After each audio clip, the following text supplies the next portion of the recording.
हर रोज एक नई कहानी देखने के लिए चैनल को सब्सक्राइब करें और बेल आइकन दबाना ना भूलें। अविका अपनी पढ़ाई पूरी करके अपने घर आती है। संगीता अपनी बेटी को देखकर अपनी बहू वाणी से बोलती है। बहू, आज बहुत दिनों बाद मेरी बेटी घर आई है। तू आज अविका के लिए उसके मनपसंद खीर और पूड़ी बना लियो। भाभी, खाना बाद में बना लेना, पहले मेरे लिए ग्रीन टी ला दो। वाणी किचन में जाकर अविका के लिए ग्रीन टी लेकर आती है और उसको उसके दोस्त से फोन पर बात करते हुए देखने लगती है। वाणी को इस तरह उसकी बातें सुनता देखकर अविका अपनी भाभी से बोलती है। भाभी, क्या हुआ? आप मुझे ऐसे क्यों देख रही हो? दीदी, आपने मुझे बोला था कि मैं आपके लिए ग्रीन टी लेकर आऊं, जो मैं लेकर भी आ गई। फिर आपने मुझे जाने के लिए नहीं बोला, इसीलिए मैं आपको देखने लगी। भाभी, आप बेवकूफ हो क्या? अगर मैंने आपको जाने के लिए नहीं बोला तो आप खुद भी तो जा सकती थी ना। खैर, माँ ने आपको काम बोला था, आपने किया? नहीं, आपने पहले मुझे ग्रीन टी बनाने के लिए बोला था। बना ली, अब जाओ खीर पूरी बनाओ, अब निकलो। अविका अपनी भाभी को बाहर भेजकर अपने दोस्त अरुण से वापस बात करने लगती है और बोलती है। यार, पता नहीं मैं कहाँ आकर फंस गई। तुम्हें तो खुश होना चाहिए था जो तुम्हें इतनी अच्छी भाभी मिली। अरे कितनी मासूम है, तुम्हारा सारा काम करती है। शट अप, एक नंबर की बेवकूफ औरत है वो। अच्छा, मैं तुमसे बाद में बात करती हूँ। अरुण से बात करके अविका अपनी माँ के पास जाती है और टीवी देखने लगती है। वहीं वाणी किचन में अकेले खाना बनाती है। तभी संगीता बाहर से आवाज लगाकर वाणी को बोलती है। अरे बहू, खाना बना या नहीं? बन गया, बस अभी लाई। वाणी अपनी सास से झूठ बोलकर खुद से बोलती है। अब क्या करूं? अगर माँ जी को बोला कि मैंने खीर नहीं बनाई तो वो तो बहुत गुस्सा हो जाएंगी, और दीदी क्या सोचेंगी कि मैंने जानबूझकर उनकी पसंद की खीर नहीं बनाई। हाय, अब मैं क्या करूं? एक काम करती हूँ। वाणी के दिमाग में एक प्लान आता है और वो गर्म दूध में चीनी और कुछ उबले हुए चावल डालती है और बाहर जाकर सबको खाने के लिए देती है। खाना खाने के बाद जब अविका खीर खाती है तो गुस्से में बोलती है। भाभी, जब भगवान दिमाग बांट रहा था तो क्या आप घास चढ़ने गई थी? क्या हुआ अविका, तू बहू पर इतना गुस्सा क्यों कर रही है? आप एक बार खीर खा कर देखो, आपको खुद ही पता चल जाएगा। अविका के कहने पर संगीता खीर खाती है और वाणी से बोलती है। बहू, ये तो दूध चावल है, मैंने तुझे खीर बनाने को बोला था। माँ जी, ये भी तो खीर ही है ना। देखिए, इसमें दूध, चीनी, चावल सब कुछ तो है। बस भाभी, हमें मत सिखाओ। माँ, आप इस घर में बहू लेकर आई हो या बेवकूफ? एक काम सही से नहीं कर सकती। अविका अपनी भाभी पर गुस्सा निकालकर अपने कमरे में चली जाती है और संगीता भी वाणी की इस बेवकूफी को देखकर वहाँ से सोने चली जाती है। वाणी को अपनी ननद की बात बिल्कुल अच्छी नहीं लगती, इसीलिए वाणी अविका के लिए दूध गर्म करके उसके कमरे में जाती है। अपनी भाभी को अपने रूम में देखकर अविका को फिर से गुस्सा आता है और वो अपनी भाभी से बोलती है। आप बिना नॉक किए मेरे रूम में कैसे आई? मैं अपने पैरों से आई और आपके लिए दूध लेकर आई हूँ, और आपसे माफी भी तो मांगनी थी। मैं आपकी फेवरेट खीर नहीं बना सकी। माफ किया मैंने, जाओ। पर ये दूध कहाँ रखूं? टेबल पर रखो और जाओ यहाँ से। वाणी टेबल पर दूध रखकर वहाँ से चली जाती है। वाणी के जाते ही संगीता अविका के रूम में आती है और उसे बोलती है। वाणी थोड़ी भोली है, तू अपनी भाभी पर इतना गुस्सा मत हुआ कर। माँ, वो भोली नहीं है, बेवकूफ है, और मैं बेवकूफ इंसान को टॉलरेट नहीं कर सकती, इसलिए आप उनको मुझसे दूर ही रखा करो। अब मुझे बहुत नींद आ रही है, मुझे सोने दो। इतना बोलकर अविका कंबल ओढ़कर सो जाती है। संगीता भी वहाँ से चली जाती है। अपनी माँ के जाते ही अविका अरुण से कॉल पर बात करने लगती है और जब सुबह उसकी आंखें खुलती है तो वाणी उसके सामने खड़ी होती है। अपनी भाभी को फिर से सामने देखकर अविका बोलती है। ये बेवकूफ फिर से मेरे सर पर आकर खड़ी हो गई। क्या हुआ भाभी, जो आज सुबह सुबह मेरे रूम में आ टपकी? दीदी, मैं तो बस आपसे पूछने आई थी कि आपके लिए ग्रीन टी लाऊं या कॉफी।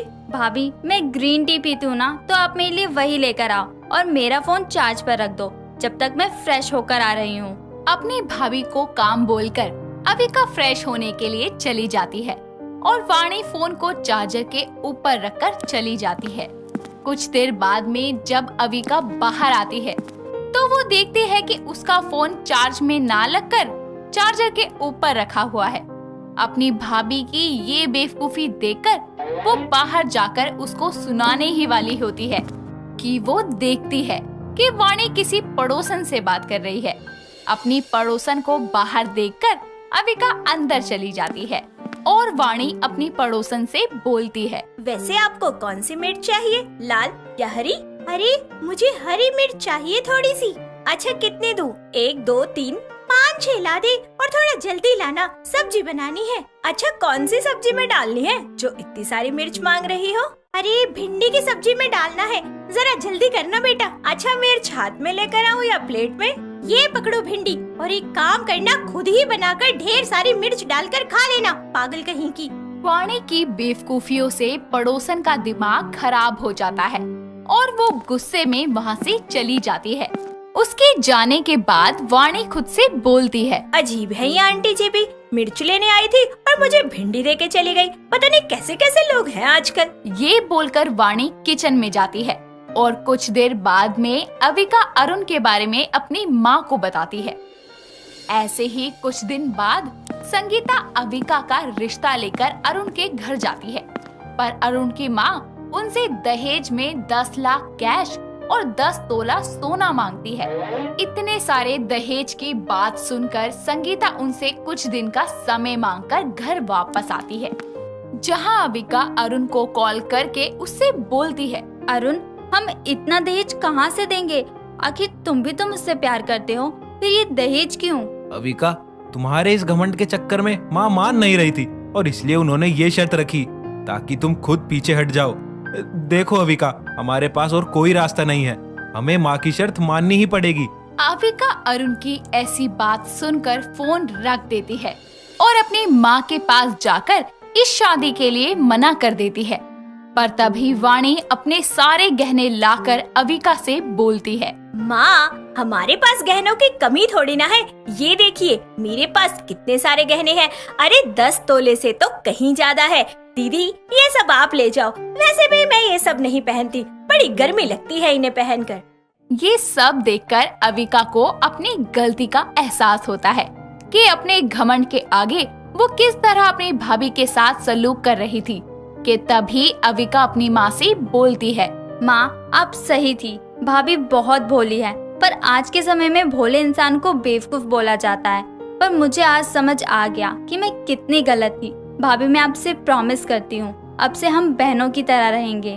ओह, इसका मतलब इतने दिनों से आप मुझे कुछ नहीं मानती थी, पर मैंने तो शुरू से ही आपको अपनी बहन माना था। वाणी की बात सुनकर संगीता और अविका हंसने लगते हैं और वाणी को गले लगा लेते हैं। कुछ ही दिन बाद में संगीता अरुण की माँ की सारी शर्तें पूरी कर देती है और बड़े धूमधाम से अविका की शादी अरुण के साथ हो जाती है।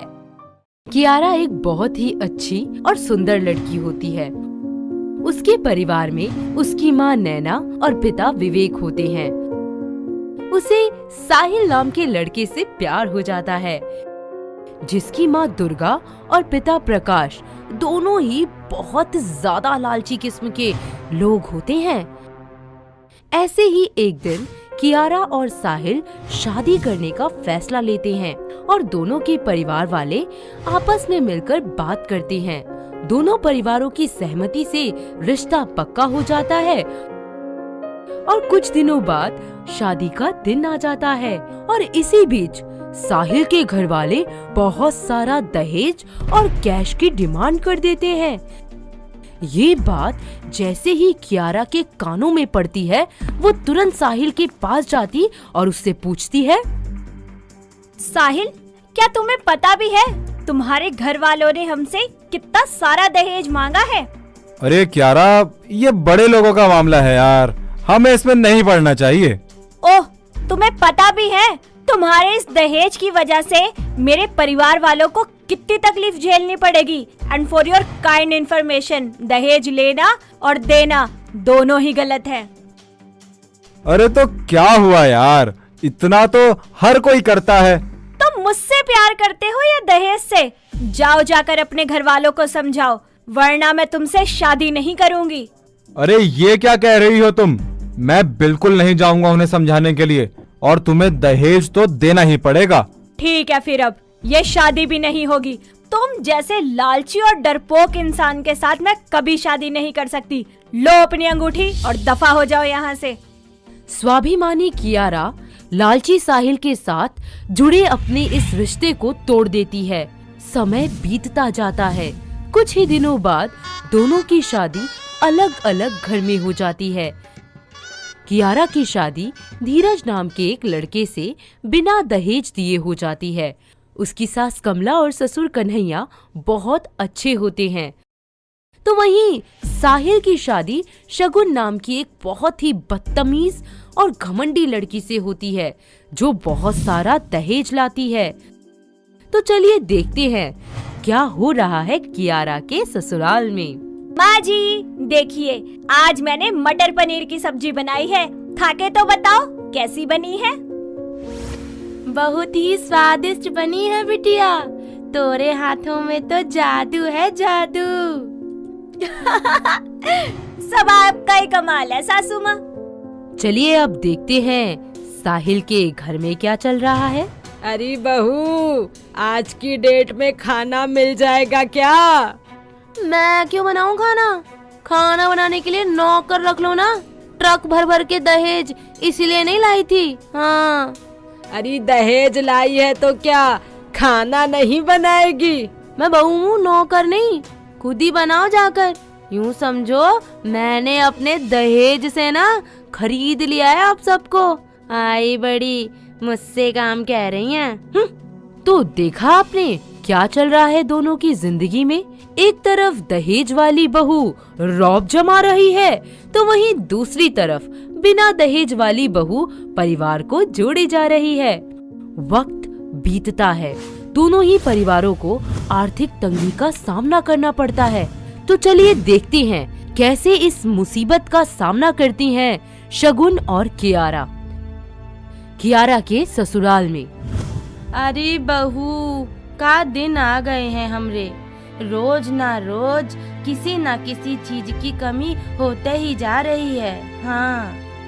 हाँ माँ जी, मैं सोच रही थी कि क्यों ना मैं कोई अच्छी नौकरी कर लूं। 4 पैसे आ जाएंगे घर पर। अरे नहीं बहुरिया, हम तो इतने काम कराई, इतने भी बुरे दिन नहीं आ गए हमरे घर में। हाँ। अरे नहीं सासू माँ, मैं क्यों ना करूं। ये घर मेरा भी तो है ना, और घर की हालत खराब होगी तो हम मिलकर ही तो सुधारेंगे।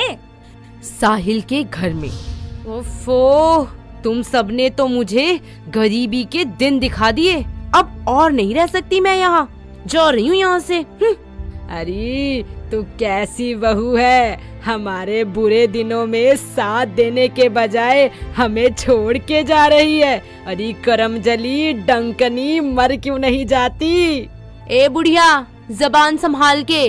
अब मैं एक पल नहीं रह सकती यहाँ पर। और हाँ, जो मैं ट्रक भरकर दहेज लाई थी और जो कैश दिया था ना मैंने, सारा सूद समेत वापस चाहिए मुझे।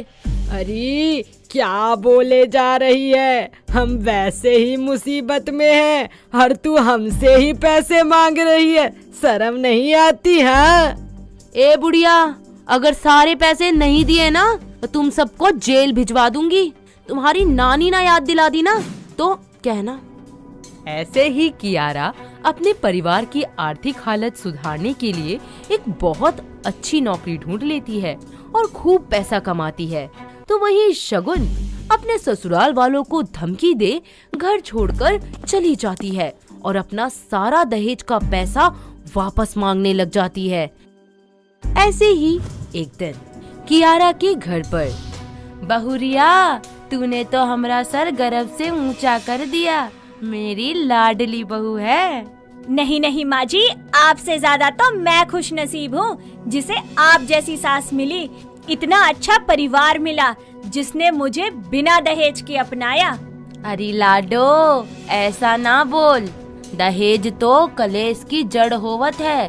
शांति तो घर में तोरे जैसी बहुरिया मिलने से आती है। हाँ, चलिए देखते हैं कि शगुन डाउरी का क्या इस्तेमाल करती है। देखिए इंस्पेक्टर साहब, ये ही है वो लोग जिन्होंने मुझसे बहुत सारा दहेज लिया और अब और भी ज्यादा दहेज के लिए मुझे घर से निकाल दिया। अरेस्ट कर लीजिए इन्हें। अरे बहू, ये सब क्या है? क्या बोल रही है? कुछ होश है? हमने कब निकाला तुझे? तू खुद ही तो घर छोड़ के गई थी। हाँ इंस्पेक्टर साहब, इसने हमारा घर गरीबी की वजह से छोड़ दिया था और हम पर अब झूठा इल्जाम लगा रही है। अरे शाणे, अब ये सब ना थाने में जाकर कहियो। तुम्हारे खिलाफ FIR दर्ज की गई है इनके द्वारा और तुम सबके खिलाफ सबूत भी है मेरे पास, जब तुमने इनसे दहेज लिया था। ठीक है, चल भाई जेल चल। अरे नहीं नहीं इंस्पेक्टर साहब, छोड़ दीजिए, हमें माफ कर दीजिए। अब हम ऐसा नहीं करेंगे। मेरा नाम है इंस्पेक्टर चालू पांडे और झूठ बोलेगा ना तो पड़ेंगे डंडे। अब तो तुम लोगों को जेल में सबक मिलेगा। चलो, वरना डंडे मारते हुए लेके जाऊंगा। इस तरह दहेज लाने वाली बहू शगुन अपने ससुराल वालों को दहेज प्रताड़ना के केस में जेल की चक्की पिसवा देती है और जिंदगी भर उन्हें खून के आंसू रोने पर मजबूर कर देती है। वहीं दूसरी तरफ बिन दहेज के साथ ब्याही गई अपनी कियारा सूझबूझ से अपने ससुराल की आर्थिक हालत सुधार घर को खुशनुमा कर देती है। तो दोस्तों, कैसी लगी आपको दहेज के साथ और बिन दहेज के साथ आई हमारी बहुएं कियारा और शगुन? अमिता एक बेहद ही खूबसूरत, होनहार और अपनी उम्र की बाकी लड़कियों से जरा हटके थी। पता है क्यों? क्योंकि अमिता थी 7 फुट ऊंचे लंबे कद की। उसके आसपास के मोहल्ले इवन शहर में भी कोई इंसान इतना लंबा नहीं था, जिसके कारण अक्सर लोग उसे आश्चर्य भरी निगाहों से देखते और उसके ऊंचे कद का मजाक बनाने लगते। ऐसे ही एक दिन वो बाजार में अपने लिए शॉपिंग करने जाती है। तभी हे, शुतुरमुर्ग सी कितनी लंबी टांगे! ये तो थंगावली की मौसी लगती है, मौसी। ओ तेरी, ओ भाई साहब, वो देख भाई, इंसानी जिराफ। ओए, और पूरी मार्केट का कपड़ा यही ले जाएगी। लोगों के इस तरह के कमेंट ऊंचे कद की अमिता को तीर की तरह चुभते हैं, जिसकी वजह से वो बेहद उदास हो जाती है। उसे पूरी मार्केट में अपने साइज के ड्रेस, जूते, सैंडल आदि नहीं मिलते। वो बिना खरीदारी किए मायूस हो घर लौट आती है। उसके माता पिता अपनी बेटी को उदास देख पूछते हैं, अरे अमिता, क्या हो गया? कोई ड्रेस पसंद नहीं आई? साइज देखा है मेरा? आपको लगता है मेरे लायक कपड़े होंगे मार्केट में? तो इसमें इतना गुस्सा करने वाली क्या बात है? क्यों ना हो गुस्सा? कितनी शर्मिंदगी का सामना करना पड़ता है रोज मुझे, मेरी इतनी ऊंची हाइट की वजह से। न ठीक से चल सकती हूँ, न बैठ पाती हूँ, यहाँ तक कि एक दोस्त नहीं है मेरा। क्या हुआ लाडो, हम है ना तेरे दोस्त। अब रो मत तू, चुप हो जा। तू तो मेरा बहादुर बच्चा है। फिर भी पापा, आखिर मैं इतनी लंबी क्यों हूँ? सब मजाक बनाते हैं मेरा। मेरे नाप का बेड नहीं है, गाड़ी में बैठने में दिक्कत होती है, सबसे अलग अजीब सी लगती हूँ मैं। क्यों क्यों क्यों? अरे मेरा बच्चा सबसे स्पेशल है और ये लंबा कद ना तेरी खूबी है, कमी नहीं। ऐसा कुछ भी नहीं है और आप दोनों मुझे झूठी तसल्ली देना बंद कीजिए। ये लंबा कद मेरे लिए किसी अभिशाप से कम नहीं है। सब ऐसे देखते हैं मुझे मानो तो मैं कोई एलियन हूँ।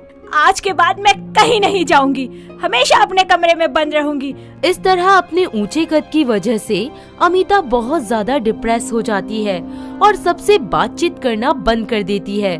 उसका स्वभाव चिड़चिड़ा हो जाता है। अब वो अक्सर अपने बंद कमरे में ही रहती है। उसकी उदासी का आलम इस कदर था कि वो अपने माता पिता से बातचीत करना ही बंद कर देती है। उसके माता पिता अपनी बेटी को यूं डिप्रेशन की गिरफ्त में जाते देख बेहद चिंतित होते हैं। सुनिए जी, मैं कहती हूँ कुछ कीजिए अमिता की इस उदासी को दूर करने के लिए। मुझसे और ये देखा नहीं जाता। तुम सही कहती हो भाग्यवान, देखी तो मुझसे भी नहीं जाती, इसीलिए मैंने एक मनोचिकित्सक से बात की है इसके लिए। अरे ये पागल थोड़ी है जो आप इसे मनोचिकित्सक के पास ले जाएंगे। हाँ हाँ, पागल नहीं है, लेकिन डिप्रेशन में तो है ना, और हम इस डिप्रेशन को हल्के में नहीं ले सकते। अमिता के पिता का इतना कहना ही था कि मनोचिकित्सक रोहन की उनके घर में एंट्री होती है। अमिता के माता पिता उसके इस ऊंचे कद को लेकर बने अवसाद के बारे में उसे सब कुछ बताते हैं। रोहन सारी सिचुएशन समझ जाता है और फिर क्या शुरू होता है अमिता का खोया हुआ आत्मविश्वास जगाने और डिप्रेशन भगाने का कार्यक्रम।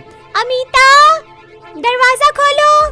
देखो बेटा, कोई तुमसे मिलने आया है।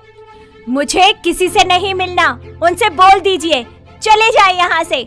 देखिए क्या होगा इसका, दरवाजा ही नहीं खोल रही है, कैसे दूर होगा इसका डिप्रेशन। मैम आप जाइए, don't be panic, I will take care of her. इस तरह अमिता की माँ रोहन को अपनी बेटी के कमरे के दरवाजे के पास छोड़ अपने कामों में व्यस्त हो जाती है तथा मनोचिकित्सक रोहन लगे रहते हैं किसी युक्ति का प्रयोग कर अमिता से इंटरैक्शन करने में और उसका दरवाजा खटखटाने में। अरे अमिता जी, अरे दरवाजा तो खोलिए।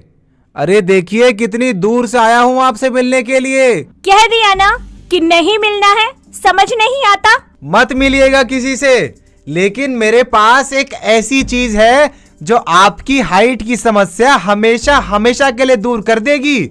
अरे दरवाजा तो खोलिए आप एक बार।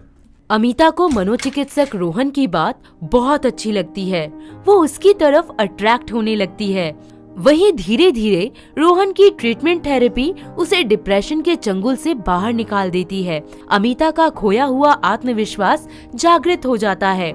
वो खुद को लंबे कद के साथ खुशी खुशी एक्सेप्ट कर लेती है। मनोचिकित्सक को भी अपनी लंबी कद की ये पेशेंट भा जाती है, इतनी कि वो उससे शादी करने का फैसला कर लेते हैं। अमिता, मैं तुम्हें बहुत पसंद करता हूँ। मैं भी आपको बहुत पसंद करती हूँ Rohan. Will you marry me? पर मेरी हाइट, सब क्या बोलेंगे। अरे शादी मुझे करनी है, सबको नहीं। तुम अपना जवाब बताओ बस।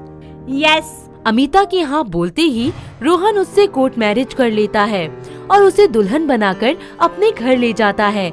उसकी माँ बिंदिया अपने बेटे के साथ इतनी लंबी बहू को देख बेहोश होकर गिर जाती है। अरे माँ, क्या हुआ? उठिए। सासू माँ, उठिए ना, क्या हो गया आपको? रा बेटा, यो के अमिताभ बच्चन से ब्याह कर लाया। रा सत्यानाश मार दी हमारी इज्जत की। सासू माँ, ऐसे क्यों बोल रही हैं आप? रे औरत भी भला कोई इतनी लंबी होती है? रे कहीं चुड़ैल से तो शादी नहीं कर ली? आए लुटगी। सासू माँ, ये कैसी बातें कर रही हैं आप? मैं कोई चुड़ैल नहीं हूँ। रे भाई, मुझे तो अपनी आँखों पे यकीन नहीं होता। रे तू जरूर कोई भूतनी है, अपने पैर दिखा, कहीं उल्टे तो नहीं? ये लीजिए, देखिए और अपना वहम दूर कीजिए। आप सबकी तरह मैं भी इंसान ही हूँ। ओह माँ, प्लीज स्टॉप दिस यार। और अमिता, तुम भी।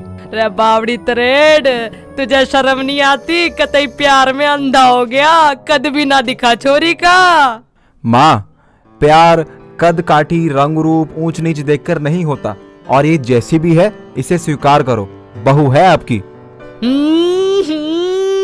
रे तन्ने तो थू थू करा दी सारी बिरादरी में, इस ऊटनी से शादी कर लाया। अपनी सास बिंदिया के ताने सुनकर एक बार फिर अमिता को अपने कद को लेकर निराशा घेर लेती है। समय बीतता जाता है। अमिता की सास आए दिन अपनी बहू की हाइट को लेकर उसे कोसती ही रहती है, जिसके कारण अमिता फिर से डिप्रेशन में जाने लगती है। वो घर के सारे काम निपटाने के बाद अपने कमरे में बैठी रो ही रही होती है कि तभी अचानक उसके मोबाइल की रिंग बजती है। Hello, may I speak to miss Amita? जी हाँ जी, कहिए, अमिता ही बोल रही हूँ। Ma'am, we are from Guinness world record. आपके लिए बहुत बड़ी खुशखबरी है। जी, वो कैसे? मैम, आपके लंबे कद 7 फीट की वजह से आपके नाम वर्ल्ड्स हाईएस्ट वुमेन का गिनीज वर्ल्ड रिकॉर्ड दर्ज किया गया है। आप with family Talkatora stadium Bajrangpur में आ जाइएगा, आपको सम्मानित किया जाएगा।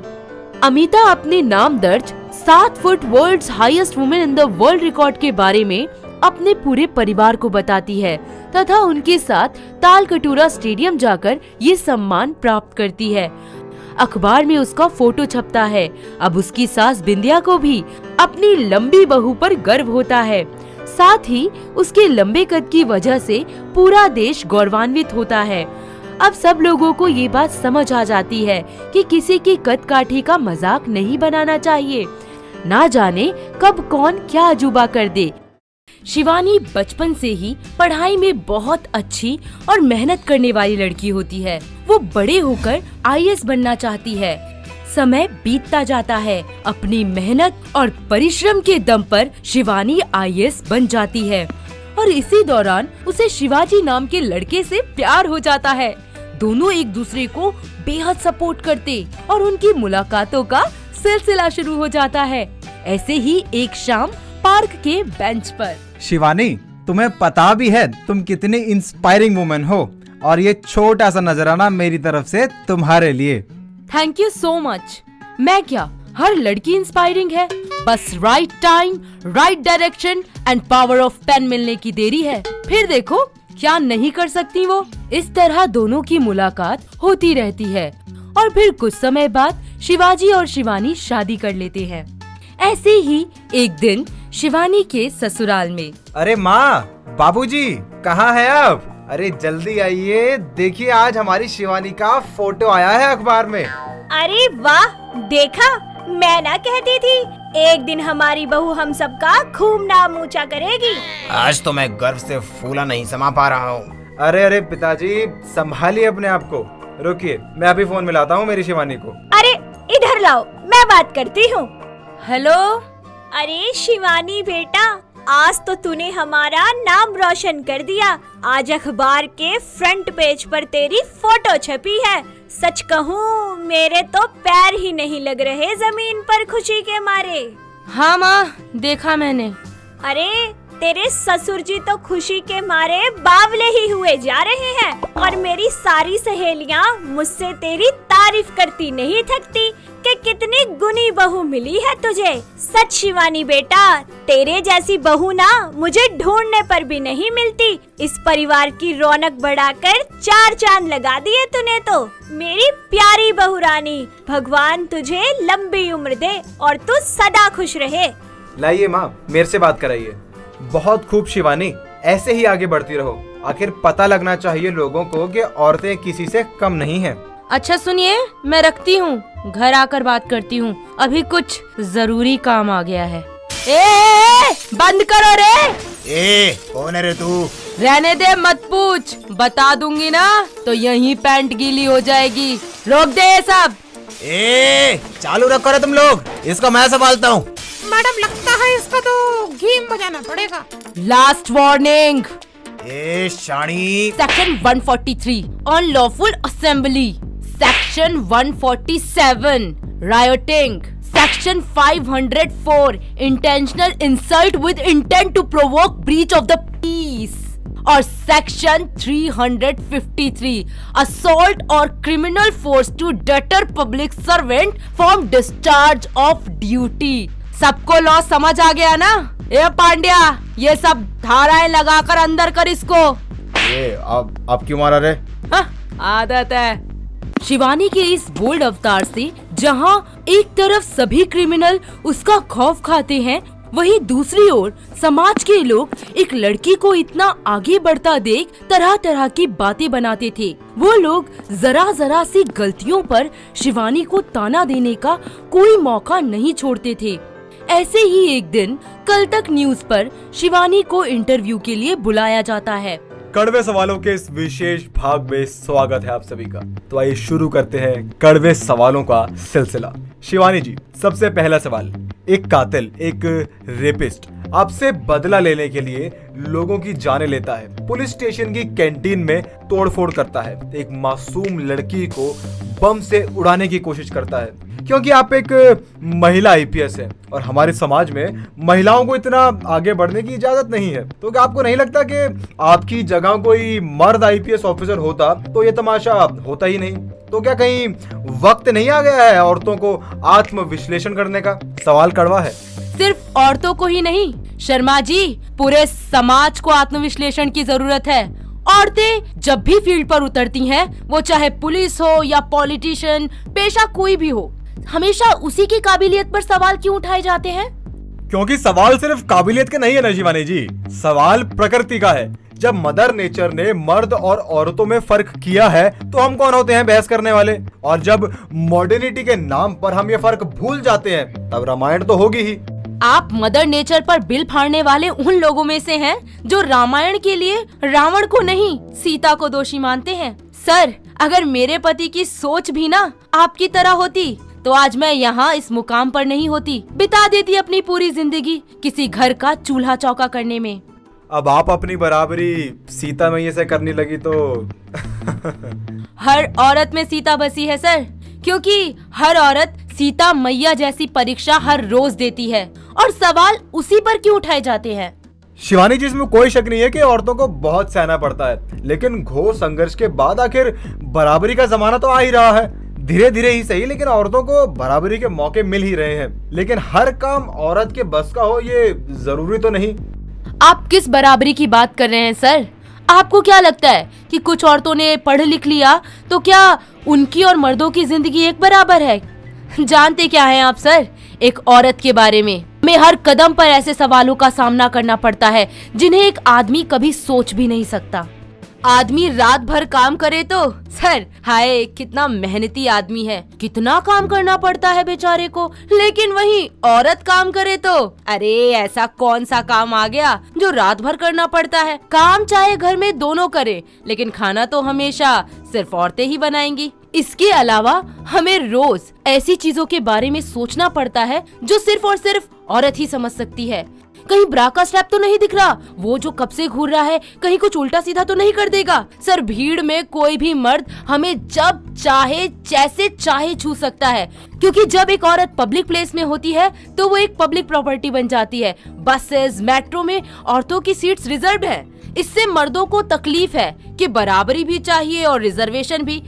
और जब हर महीने पानी की तरह आपके बदन से खून बहेगा और पैर फूल जाएंगे ना सर, तब हम लोग औरत और मर्द की बराबरी की बात करेंगे। इसीलिए कृपा करके औरतों को क्या करना चाहिए और क्या नहीं, इस पर अपनी एनर्जी बर्बाद ना करके औरत क्या चाहती है उन्हें वो करने का मौका मिलना चाहिए, इसके बारे में बात करनी चाहिए। बराबरी तो बहुत दूर की बात है सर, फिलहाल हिस्सेदारी मिल जाए वही बड़ी बात है। शिवानी का ये इंटरव्यू पूरे देश में देखा जाता है और सभी लोग उससे बहुत इम्प्रेस होते हैं। उसको सभी मर्दानी के नाम से जानने लगते हैं।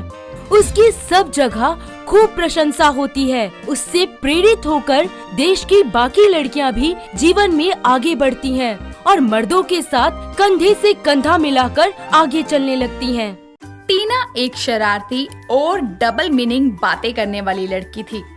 उसको अपनी बातों को उल्टा बोलकर बड़ा मजा आता था। एक शाम वो अपने घर के सोफे पर बैठकर टीवी देख रही होती है।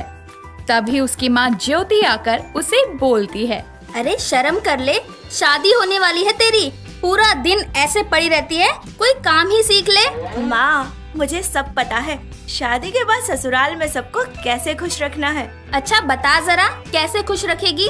सिंपल, राजन की भूख मिटाऊंगी और सासू माँ के दबाऊंगी। शर्म नहीं आती ऐसी बातें करते हुए? अरे क्या गलत बोल दिया मैंने? राजन जी को अच्छा अच्छा खाना बना कर दूंगी जिससे उनकी भूख मिटेगी और अपनी सासू माँ के पैर दबाऊंगी तो वो खुश हो जाएगी। तो साफ तरीके से बोला करना। वाह जी वाह, अब सामने वाले की सोच ही गंदी हो तो मेरे शब्दों का क्या कसूर? अच्छा अब ज्यादा बकवास मत कर और उठ जा। राजन आ रहा है अपनी माँ के साथ शादी की डेट फिक्स करने। टीना उठकर अपने कमरे में तैयार होने चली जाती है, जिसके कुछ देर बाद में राजन अपनी माँ गायत्री के साथ में घर आता है। जहाँ ज्योति उनका स्वागत करने के बाद टीना को आवाज लगाते हुए बोलती है। टीना बाहर आजा, देख राजन आ गया। टीना अपने कमरे से तैयार होकर बाहर सबके सामने आती है और गायत्री के पास जाकर बोलती है, अरे माँ जी, जरा अपनी साड़ी हटाइए ना, मुझे उन्हें छूना है। क्या छूना है? अरे माँ जी, आपके पैरों को छूना है, साड़ी ऊपर कीजिए ना।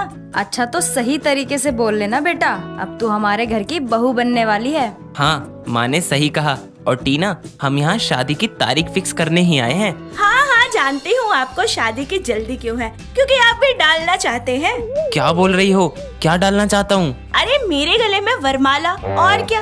दोनों परिवार कुछ दिन बाद की तारीख देखकर दोनों की शादी करवा देते हैं, जिसके बाद टीना अपने ससुराल में आकर सारी जिम्मेदारियों को अच्छे से निभाती है। एक दिन उसके घर के बाहर एक सब्जी वाला सब्जी बेचने आता है और बोलता है, ले लो पुदीना। सब्जी वाले की आवाज सुनकर टीना अपनी सास को बोलती है, माँ जी, बाहर वो आया है, आओ ले लो।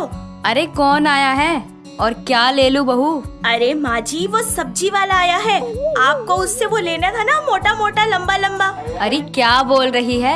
अरे माँ जी, क्या कहते हैं उसे? हाँ, घिया, मोटा सा लंबा सा, समझ आया?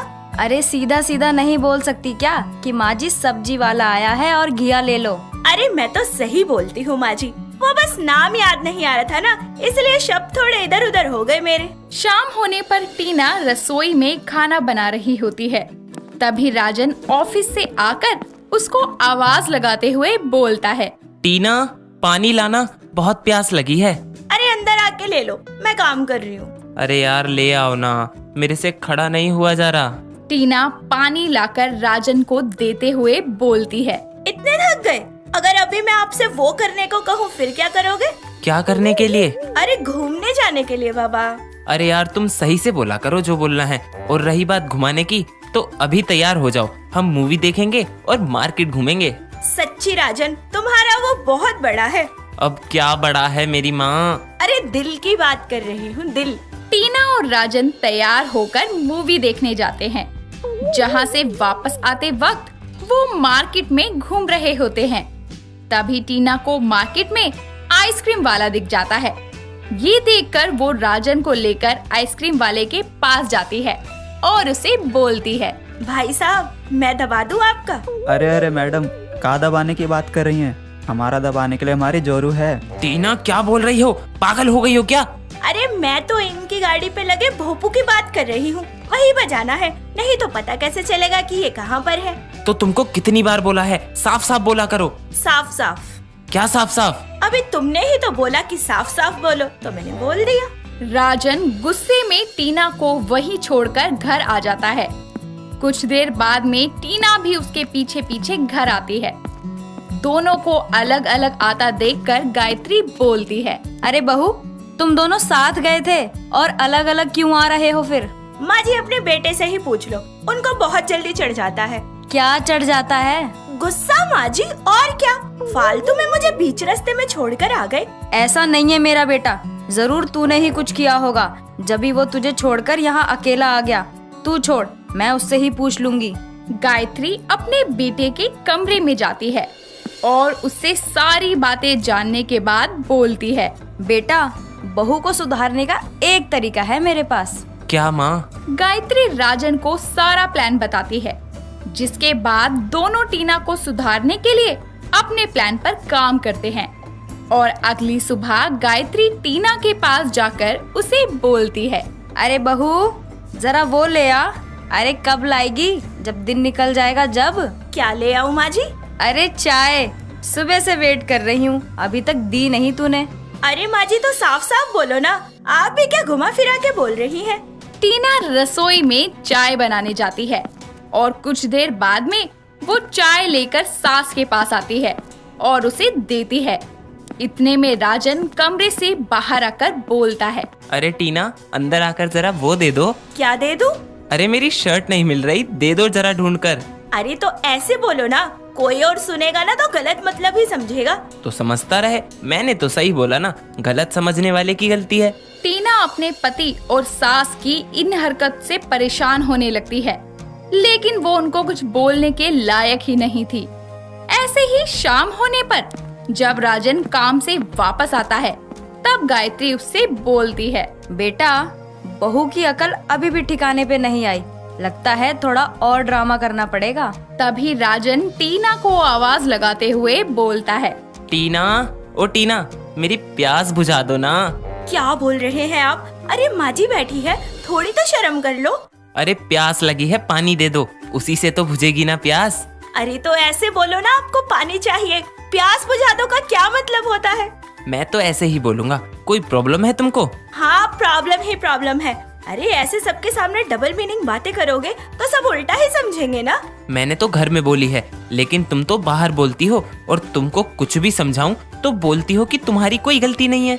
देख बहू, मैं तुझे तेरे अंदाज में समझा रही थी कि बातों को घुमा फिरा के बोलने से उनका मतलब बदल जाता है, जिससे सामने वाला उसे गलत समझ सकता है। हाँ, और कभी कभी ही मजाक के लिए ये सब चीजें ठीक होती हैं, लेकिन तुम तो हमेशा ही ऐसे डबल मीनिंग बातें करती थी, जिसकी वजह से मुझे एम्बेरस फील होता था। हाँ माँ जी, अब से मैं कभी डबल मीनिंग बातें नहीं करूँगी। मैं समझ गई हूँ कि इसकी वजह से कितनी दिक्कत होती है।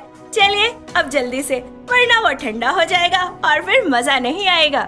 क्या ठंडा हो जाएगा? अरे खाना ठंडा हो जाएगा, और क्या। और इस तरह टीना डबल मीनिंग बातें करना छोड़ देती है और सब खुशी खुशी रहने लगते हैं। दोस्तों, अगर आपको ये कहानी पसंद आई तो इसे लाइक करें, शेयर करें और कमेंट करके बताएं कि कहानी में आपको सबसे अच्छा क्या लगा।